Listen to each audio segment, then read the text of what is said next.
Hello, today I will be demonstrating a technique called tempera resist, aka paper batik, to illustrate my good personal friend, the ancient Egyptian god Anubis.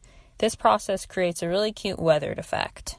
First, draw out your image in pencil. You want to use a paper that can withstand water, but I'm poor, so I'm just using this vellum paper and praying to Anubis that this works. Here are some references I used. Trace over your lines with charcoal.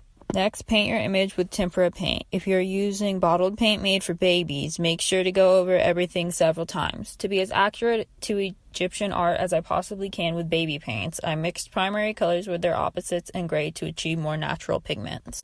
When the baby paint dries, coat the entire painting in India ink. I'm not sure what freaked me out more, covering my beautiful work of art in permanent black ink or the fact that the paper was warping so badly.